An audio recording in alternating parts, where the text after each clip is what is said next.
देख रहे न्यूज 24 साथ आपके मैं हूं कविता सिंह। कोरोना वायरस से पूरी दुनिया में त्राहिमाम मचा हुआ है। आज की तारीख में जानलेवा कोरोना वायरस एटम बम से ज्यादा घातक खतरनाक हो चुका है, लेकिन हम आपको ऐसे मरीजों की कहानी भी बताने वाले हैं जिन्होंने न सिर्फ किलर कोरोना को झेला है बल्कि उसे अपने हौसले से पस्त भी कर दिया, हरा भी दिया। जी हां, राजधानी दिल्ली में कोरोना के पहले पॉजिटिव केस यानी रोहित दत्ता अब अपने घर वापस लौट चुके हैं। उन्होंने न्यूज 24 को बताया कि कोरोना को हराना मुश्किल नहीं है।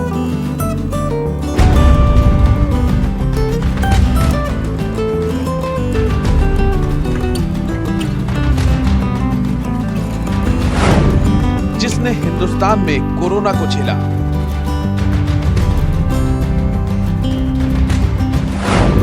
जिसने किया किलर कोरोना से महायुद्ध,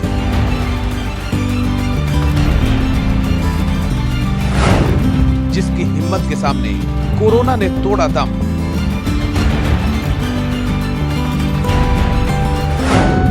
आखिर कोरोना शिकार पर क्या गुजरती है?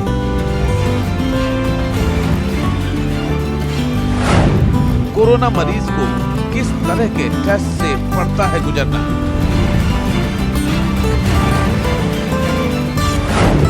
हिंदुस्तान के अस्पतालों में कैसे होता है कोरोना मरीज का इलाज? जी हां, दिल्ली में कोरोना का पहला मरीज ठीक होकर घर पहुंच गया है।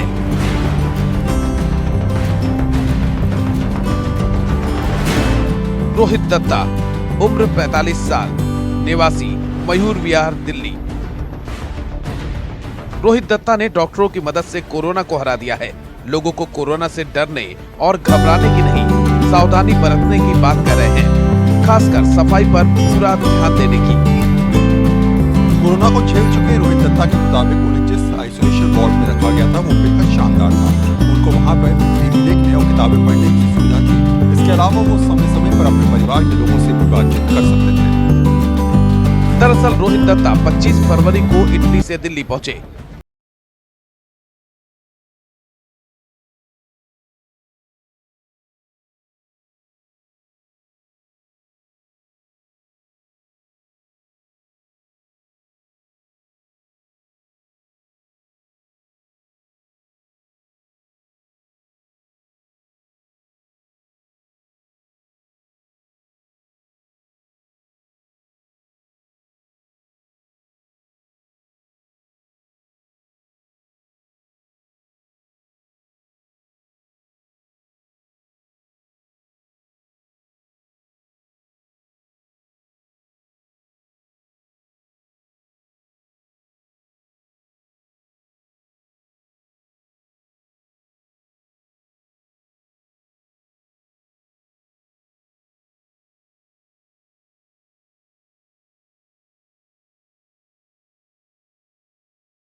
और नर्स उनका हौसला बढ़ाने का प्रयास कर रहे थे।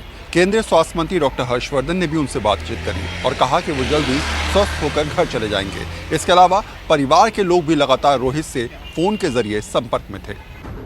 रोहित दत्ता के मुताबिक कोरोना पॉजिटिव लक्षण पाए जाते हैं उन अस्पताल में रुकने की सलाह दी गई। एक अलग वार्ड में भेजा गया तो साफ सुथरा और व्यवस्थित था। रिपोर्ट पॉजिटिव आते ही सफदरजंग अस्पताल में शिफ्ट कर दिया गया। सफदरजंग अस्पताल के डॉक्टरों ने मेरी ये कहकर हिम्मत बढ़ाई, कहा आपको कुछ नहीं हुआ है। मेरी सेहत पर लगातार बारीकी से नजर रखी जा रही थी। दिन में 2-3 बार डॉक्टर चेक करने आते थे। नर्स लगातार ध्यान रख रही थी। दिन में 2 बार बेड की चादर बदली जाती थी और कपड़े भी 2 बार। वार्ड बहुत ही साफ सुथरा रखा जा रहा था। इलाज भी बिल्कुल मुफ्त हुआ। एक बात और बता दूं, कोरोना मरीजों को ज्यादा दवाइयां नहीं दी जाती है। मरीजों को टॉयलेट बाथरूम वाला प्राइवेट रूम दिया जाता है। रोहित दत्ता ने कोरोना को अपनी हिम्मत और डॉक्टरों की मदद से हराया है। अब वो अपने घर आ चुके हैं।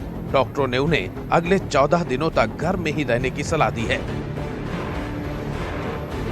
रोहित के मुताबिक कोरोना वायरस की जांच बहुत ही सिंपल तरीके से की जाती है। इसमें नाक और गले का स्वैब देना पड़ता है। ये इतना आसान होता है कि डॉक्टर कब आपकी जांच कर लें आपको पता भी नहीं चलता। रोहित दत्ता के मुताबिक आइसोलेशन में लोगों को कोई खास परेशानी नहीं होती। फ़ोन रखने और इस्तेमाल करने की इजाज़त होती है। ऐसे में आइसोलेशन में रखे गए मरीज या संदिग्ध कभी भी अपने करीबियों को मैसेज कर सकते हैं, फ़ोन भी कर सकते हैं। रोहित का साफ साफ कहना है कि सावधानी, सतर्कता, हौसला और बेहतर इलाज से कोरोना को हराना मुश्किल नहीं है। वरुण सिन्हा, दिल्ली, न्यूज़ 24।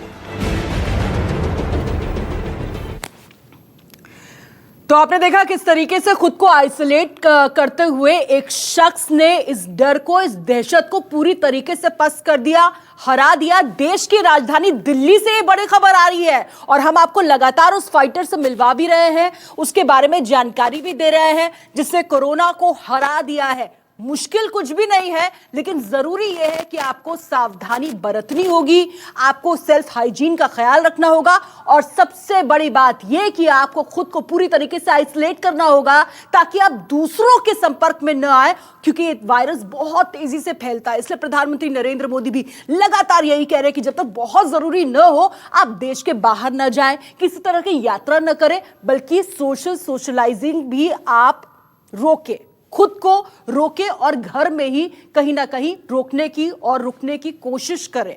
क्योंकि अगर आप पॉजिटिव हुए और आप लोगों के संपर्क में आ चुके हैं, आप सोशलाइज कर रहे हैं, आप किसी पार्टी में गए हुए थे, तो जितने लोगों से आप मुखातिब हुए थे वो सब कहीं ना कहीं खतरे की जद में आ जाते हैं। और अब तो होने वाला है एक्सपोनेंशियल ग्रोथ, क्योंकि जो डॉक्टर आज न्यूज़ 24 पर थे उनका साफ तौर पर यही कहना था कि तीसरे के बाद जो चौथा हफ्ता है वो बेहद बेहद मुश्किल होने वाला है। सबसे ज्यादा पूरे देश को सावधान रहने की जरूरत है, क्योंकि तब खतरा बहुत ज्यादा बढ़ेगा, बहुत तेजी से फैलेगा ये वायरस और बहुत ज्यादा लोगों को अपनी जद में ले लेगा। देखिए एक्सपोनेंशियल ग्रोथ हो रही है, मामले ऐसे बढ़ रहे हैं, पहले 2 आते, फिर 20 आते, फिर 50 हो जाते हैं और तेजी से ये फैल सकते हैं। चाहे महाराष्ट्र की हम बात करें, हम दिल्ली की बात करें, उत्तर प्रदेश की बात करें।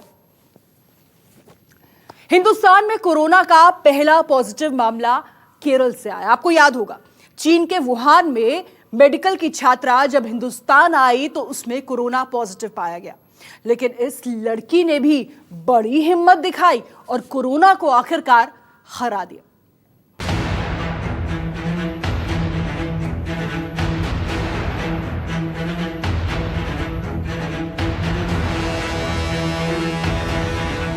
किलर कोरोना को हराना बहुत मुश्किल नहीं है, ये साबित कर दिया है हिंदुस्तान की पहली कोरोना पॉजिटिव मरीज ने। ये कहानी है एक 20 साल के मेडिकल की छात्रा की, जो चीन के वुहान शहर से लौटी थी। 30 जनवरी 2020 ये वही तारीख थी जब हिंदुस्तान में केरल में सबसे पहले कोरोना पॉजिटिव मामला सामने आया। 20 साल की यह युवती मेडिकल की छात्रा थी जो वुहान से पढ़कर लौटी थी। 5 दिन पहले ही यही आई थी, लेकिन जब एयरपोर्ट पर इसकी थर्मल स्क्रीनिंग की गई तो उस वक्त कोरोना के लक्षण इसमें नहीं पाए गए। कोची एयरपोर्ट पर उतरने के बाद मेरी थर्मल स्क्रीनिंग हुई, लेकिन तब जरा भी शक नहीं हुआ। 2 दिन बाद यानी 27 जनवरी की सुबह गला खराब हो गया। अस्पताल पहुंची तो भर्ती करा लिया गया। कोरोना टेस्ट भी पॉजिटिव आया। अस्पताल में मुझे अलग रखा गया। मुझे थोड़ा अजीब लगा। जब ये लड़की अस्पताल में भर्ती थी तो उसे समझ नहीं आ रहा था कि आखिरकार उसका किस बीमारी के लिए इलाज किया जा रहा है। इस बीच उसके एक दोस्त ने एक न्यूज़ चैनल पर टेलीकास्ट हुई क्लिप को उसके व्हाट्सएप पे भेजा, जिसमें बताया गया था कि वुहान से लौटी एक मेडिकल छात्रा को कोरोना की पुष्टि हुई है। तब इस युवती को समझ में आ गया कि उससे कोरोना हुआ है। हिंदुस्तान की पहली कोरोना पॉजिटिव के मुताबिक मेडिकल की छात्रा होने की वजह से मैं पूरी स्थिति समझ गई। मुझे ज्यादा घबराहट नहीं हुई, क्योंकि मैं जानती थी कि कोरोना वायरस लाइलाज नहीं है। ये वायरस बुजुर्गों और सांस की बीमारी वाले मरीजों के लिए ज्यादा खतरनाक है। मैं शांत रही और मुझे पूरा भरोसा था कि कोरोना को हराना मुश्किल नहीं है। हिंदुस्तान की पहली कोरोना पॉजिटिव के मुताबिक कोरोना वायरस की पुष्टि होते ही प्रशासन एक्शन में आ गया है। हर उस शख्स के बारे में पूछा गया जिससे हिंदुस्तान आने के बाद मेरी मुलाकात हुई थी। मेरी मां को त्रिशूल मेडिकल कॉलेज के एकांत वार्ड में रखा गया। इलाज के दौरान सामान्य खाना दिया जाता था। अस्पताल में रूम की दिन में 2 बार सफाई होती थी। डॉक्टर और नर्स बिना किसी हिचक के चेक करने के लिए आते थे। सैंपल लेते वक्त मेडिकल स्टाफ पूरा प्रोटेक्शन गियर पहनकर आता था। हिंदुस्तान की पहली कोरोना पॉजिटिव के मुताबिक अस्पताल के डॉक्टर नर्स का व्यवहार इतना अच्छा था जिससे उसे उस खतरनाक बीमारी से लड़ने की हिम्मत मिली और कोरोना को हरा दिया। लेकिन इस लड़की और उसके परिवार के लोगों ने एहतियातन दूसरों से दूरी बनाकर रखी है जिससे किसी दूसरे के शरीर में किलर कोरोना का वायरस न पहुंचे। KJ Srivatsan, news 24। जी हाँ, क्योंकि बचाव ही सुरक्षा है। अब बात करते हैं विदेश में कोरोना को हराने वाले मरीजों की। हम आज आपकी मुलाकात एक ऐसे मरीज से करवाने जा रहे हैं जो कोरोना से पीड़ित है, लेकिन वो एकांत में न रहकर सारी दुनिया पर छाया हुआ है। एक ऐसा डॉक्टर जिसके सीने में कोरोना का वायरस सांसें ले रहा है और वो डॉक्टर इस वक्त भी मुस्कुरा रहा है।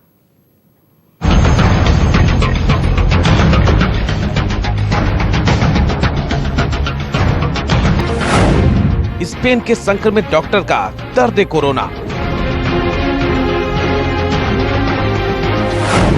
पीड़ित डॉक्टर ने दिखाया बेखौफ जीते हैं कोरोना के मरीज।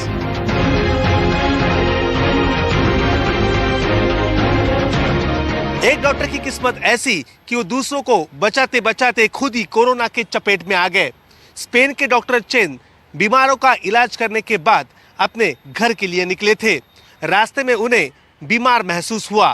उन्हें लगा शायद कोरोना का संक्रमण हो गया है। उनकी आशंका सही निकली। जब टेस्ट हुआ तो उसमें वो पॉजिटिव पाए गए। ये है स्पेन के 35 साल के डॉक्टर येन तुंग चेन। सोशल मीडिया पर आजकल ये खूब एक्टिव हैं, लेकिन ये टाइम पास के लिए नहीं बल्कि कोरोना का आंखों देखा हाल बताने के लिए सोशल मीडिया पर सक्रिय हैं। स्पेन के डॉक्टर चेन को मैड्रिड के हॉस्पिटल में मरीजों के इलाज के दौरान कोविड-19 वायरस का संक्रमण हो गया। उन्होंने घबराने के बजाय सोशल मीडिया पर अपनी बीमारी का पूरा हाल हर रोज बताना शुरू किया। इमरजेंसी फिजिशियन डॉक्टर चेन अपने फेफड़े के अल्ट्रासाउंड स्कैन और कोरोना को लेकर शरीर पर होने वाले असर के बारे में लोगों को बता रहे हैं। उनका मकसद दुनिया को इस बीमारी के दौरान होने वाले असर से रूबरू कराना है। पहला दिन कोरोना पीड़ित डॉक्टर का अल्ट्रासाउंड। पहले दिन गले में काफी खराश है, सिर में भी काफी तेज दर्द है, सूखी खांसी है लेकिन सांस लेने में तकलीफ नहीं है, फेफड़े में किसी प्रकार की कोई समस्या नहीं है। अपने फेफड़े के पॉइंट ऑफ केयर अल्ट्रासाउंड पर नजर रखूंगा। शरीर के कुछ हिस्सों में थोड़ा दर्द महसूस हो रहा है। ट्विटर पर डॉक्टर चेन कोरोना पीड़ितों को जानकारी देकर उन्हें जागरूक कर रहे हैं। बतौर कोरोना पीड़ित वो अपने वीडियो के जरिए बाकी मरीजों की हिम्मत भी बढ़ा रहे हैं। डॉक्टर चेन के दूसरे दिन का हाल। भगवान की दया से गले में खराश में कमी है, सीने में जमे कफ में भी थोड़ी कमी आई है, कफ और सिर दर्द में भी कमी महसूस कर रहा हूं। सांस लेने में तकलीफ या सीने में दर्द की शिकायत नहीं है। डॉक्टर चेन जिस बीमारी से जूझ रहे हैं वो 80 से ज्यादा देशों में फैल चुकी है। करीब 5000 से ज्यादा लोगों की मौत हो चुकी है। 1,35,000 से ज्यादा लोग कोरोना संक्रमित पाए गए हैं। इन सब के बीच कोरोना के मरीज एकांत में रखे जाते हैं ताकि संक्रमण बाकी लोगों तक ना फैले। लेकिन डॉक्टर चेन वायरस को लेकर फैलने वाले डर को सोशल मीडिया के जरिए दूर कर रहे हैं। तीसरा दिन कोरोना पीड़ित डॉक्टर का अल्ट्रासाउंड। तीसरे दिन गले में खराश और सिर दर्द नहीं है। अभी तक सांस लेने में तकलीफ या सीने में दर्द नहीं है। हालांकि डायरिया शुरू हो गया है। खुशी की बात है कि कफ में कमी आई है। डॉक्टर चेन का अल्ट्रासाउंड और वीडियो कोरोना के मरीजों की हर दिन की स्थिति को बयां करता है। उन्होंने अब तक 4 वीडियो के जरिए बताया है कि वो किन तकलीफों और स्वास्थ्य संबंधी समस्या से गुजर रहे हैं। डॉक्टर चेन के चौथे दिन का हाल। चौथे दिन ज्यादा कफ हो गया है। अब थकान भी पहले से ज्यादा लग रही है। हालांकि सीने में अब दर्द नहीं है। स्पेन के डॉक्टर चेन की सोशल मीडिया पर कोरोना डायरी काफी मशहूर हो रही है। सोशल मीडिया पर करीब 70,000 लोग उनके अल्ट्रासाउंड वाले वीडियो और ट्वीट देख चुके हैं। डॉक्टर्स का भी यही कहना है कि कोरोना संक्रमण के दौरान घबराने के बजाय सतर्क रहने की जरूरत है। ये कोरोना वायरस तो गंद से आया है और लैब से आया है। इसकी जो वेरिफिकेशन है ये हमारा सब्जेक्ट नहीं है, लेकिन ज्यादातर मुझे ऐसा लगता है कि ये शरारती वायरस है और इसके साथ भी कुछ शरारत की गई है। इसका सबूत है, देखिए जब ये शुरू में आया था तो इसको कोरोना वायरस नहीं कहा गया था, इसको नोवेल कोरोना वायरस कहा गया था, पहला सबूत। दूसरा सबूत, बीच में इसका नाम क्यों चेंज किया गया, कोविड-19 क्यों किया गया, तो इसका मतलब ये स्ट्रक्चरली डिफरेंट है पुराने वायरसेस से, जिससे सार्स हुआ, मर्स हुआ और कोरोना का ये जो सिंड्रोम है ये अजीब तरह का सिंड्रोम है। इसमें बहुत सी मौतें चाइना में पहले हो चुकी थी जब हमको और आपको पता लगा है कि ये कोरोना वायरस है। डॉक्टर चेन उन लोगों के लिए मिसाल हैं जो कोरोना से संक्रमित होने के बाद घबराए हुए हैं। लोगों को ये समझना होगा कि कोरोना भले ही महामारी घोषित हो गई है, लेकिन अफवाह और हताशा ज्यादा बड़ी बीमारी है। दिल्ली से दिव्या अग्रवाल के साथ ब्यूरो रिपोर्ट, न्यूज़ 24।